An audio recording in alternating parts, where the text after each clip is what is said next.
Good evening and welcome to Tucker Carlson Tonight. Quote, what is our goal? Get him to lie so we can prosecute or get him fired? End quote. Those are from handwritten notes of a senior FBI official plotting with others to frame and potentially prosecute General Michael Flynn, which happened. We told you earlier this week that it did happen and that a smoking gun was coming to prove it happened. That smoking gun is here tonight. We've got breaking details for you on it in just a moment. But first, we want to begin with an update on the state of this country. On Saturday, former President Barack Obama went golfing at the Robert Trent Jones Country Club in suburban Virginia. He's a member there. Obama was driven to the course about 40 miles from his home in the District of Columbia by a government chauffeur. Here's a picture of it from Politico. If you look, you can see that Obama is clearly enjoying himself, and honestly, why wouldn't he be? It's beautiful out on the links and airy. You'll notice there aren't many people around, and that's because both Virginia and Washington, D.C. are still under quarantine. Everybody else is locked at home, as they have been for more than a month, but not former President Obama. For him, golfing at his country club was an essential activity. Now, 2 days later, after this picture was taken, the beleaguered residents of Washington, D.C. began to receive a public service announcement on their phones. The message had been recorded at the request of the D.C. government by Barack Obama's wife, the former First Lady, Michelle Obama. Here's what the message said. Remember, we urge you to stay home except if you need essential health care, essential food or supplies, or to go to your essential job. Stay home except for essential health care, essential food, essential jobs. That is Michelle Obama's message to you. It didn't seem to occur to her that those standards might also apply to her family, and that's why she didn't mention essential trips to your country club. The fact that the rules apply to them doesn't seem to occur to anyone in power at the moment. Just a few weeks ago, Lori Lightfoot, the mayor of Chicago, was caught getting her hair done at a time when the city of Chicago had closed salons to mere civilians. Lightfoot's stylist ratted her out on Facebook. Her excuse, quote, I'm the public face of this city. I'm on national media, and I'm out in the public eye. In other words, said Lightfoot, I'm far more important than you are. Shut up. Across the country, our leaders are making a mockery of the quarantines they so enthusiastically enforce. They have no intention of abiding by the restrictions they impose on their fellow citizens. They have no interest in any scientific development, and increasingly there are many of them, that challenges the wisdom of their lockdowns. Day by day, evidence accumulates that mass quarantines are not achieving what politicians claimed they would achieve, not even close. Huge numbers of people have been infected anyway. Far fewer of them are dying than we expected. Our political leaders, meanwhile, pretend as if none of this is happening. Just yesterday, Maine Governor Janet Mills extended her state's lockdown into the indefinite future. She commanded citizens to remain in their homes except for essential activities and, quote, occasional grocery shopping. Mills prohibited bars and restaurants and summer camps and some state parks from opening. She made it illegal for hotels to book guests even for future stays. She canceled every summer festival in the state. She told every church to keep its doors locked, ensuring that many of them will go defunct and disappear forever. And she told the people of Maine to change their personal lives, including in the most intimate ways. No shaking hands, the governor ordered with great emphasis. Thanks to Janet Mills' decisions, Maine will never be the same. But these restrictions are all necessary, she explained, thanks to the extreme and unusual peril that the state of Maine faces. I want to be clear. We are not out of the woods yet, and likely will not be for some time. Not out of the woods yet. Those are bracing words. They sound like something that Winston Churchill might have said during the Blitz. So what exactly do these woods Janet Mills refer to look like?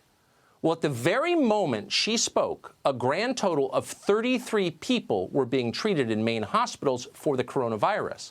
33 people out of a population of more than 1.3 million people. Over the full course of this entire epidemic, just 51 people in the state of Maine have died from the coronavirus. Meanwhile, and there's always a flip side, directly because of the lockdowns that Mills ordered, more than 10% of Maine's population is now unemployed. All over the state, businesses are failing. A forecast produced by Oxford Economics predicts that Maine will be hit harder and longer by these lockdowns than any other state in the country. So is this a proportionate response to the threat? No, it's not. It's vandalism. Mills's speechwriter worked hard to make her reckless policy sound poetic.